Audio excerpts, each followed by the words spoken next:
اس علاقے کے، تو بتایا گیا کہ ہاں ابو سفیان اور اس کا قافلہ تجارت کے لیے آیا گیا، ان کو پیش کیا۔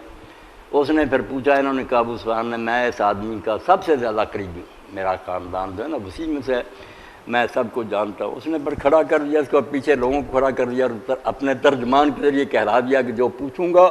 اگر یہ جواب غلط دے تو پچھلے والے مجھے بتا دیں۔ اس لیے ابو سفیان پھر ڈر گیا، کوئی غلط بات نہیں کہی کہ ایسا نہ ہو کہ یہ مجھے ٹوک دیں تو مارا ہی جاؤں پہ۔ تو اس نے جو باتیں پوچھی، اس نے یہ بھی پوچھا کہ اس کے خاندان میں کوئی بادشاہ ہوا؟ کہا نہیں۔ اس کا خاندان کیسا؟ کئی سوال کیے، بعد میں پھر اس نے تبصرہ کیا کہ میں نے پوچھا تھا اس کا خاندان کیسا ہے، آپ نے بتایا بہت اعلیٰ خاندان، نبی ایسے ہی خاندانوں میں آتے ہیں۔ جو پوچھا کہ کوئی اس کے خاندان میں بادشاہ گزرا، تم نے کہا نہیں۔ میں نے سمجھ لیا کہ اگر کوئی پیچھا گزرا نا بادشاہ اور سلطنت جاتی رہی ہے تو اپنے بڑوں کی حکومت دوبارہ حاصل کرنے کے لیے اس نے جھوٹ بولا۔ اب اسی معیار پر غلام احمد قادیانی کو دیکھیں کہ یہ جس خاندان میں پہلا جھوٹ آپ یاد کریں کہ یہ اپنی کتابوں میں لکھتا، کہتا جتنے ہمارے شجرے ہیں وہ سب بتاتے ہیں کہ میں مغل ہوں، مغلوں کی شاخ برلاس سے، مگر بے ایمان ہونے کے لیے لوگوں کو بیوقوف بنانے کی صحیح بخاری میں ایک حدیث ہے، مسلم میں، کہ ایمان اگر ثریا پر بھی ہوتا آسمان پر تو فارس کے لوگ اس کو ضرور حاصل کر لیتے۔ ایرانیوں کی تعریف کی آپ نے، اب اس نے سوچا کہ میں کس طرح اس پر قبضہ کروں۔ لکھتا یہی ہے کہ کوئی ثبوت نہیں میرے پاس کہ میں فارسی ہوں،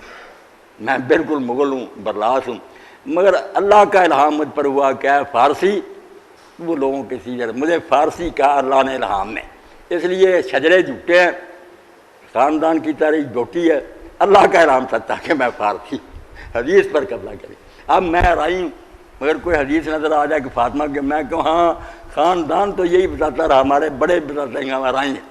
مگر نہیں، الہام نے مجھے بتایا کہ میں عرب ہوں فاطمی۔ بھئی وہ الہام پر لعنت بھیج، جب واقعہ یہ ہے کہ تو مغل ہے، مانتا کہ مغلوں میں سے، ایسی دیدہ یہ ایک نقطہ یاد رکھیں کہ مانتا کہ میرے خاندان کی کوئی تاریخ نہیں بتاتی کہ میں فارسی،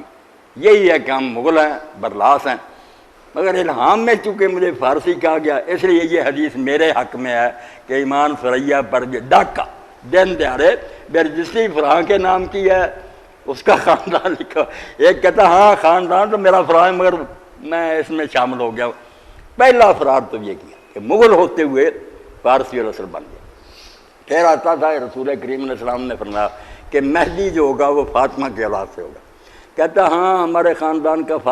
فاطمیوں سے تعلق، ہم سید نہیں،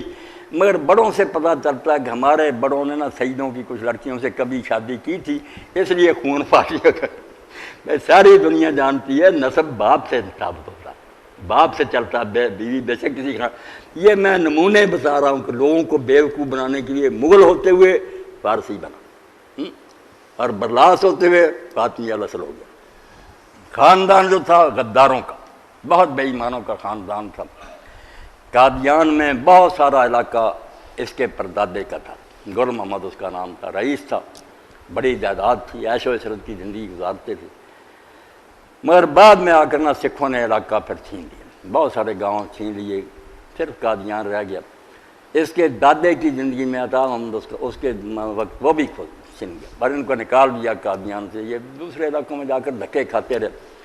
پھر واپس آئے رنجیت سنگھ کے آخر زمانہ میں، تو وہی بات کہ بڑوں کی حکومت لینے کے لیے جو کیسر نے کہا تھا، بڑا پڑھا لکھا اہل کتاب تھا،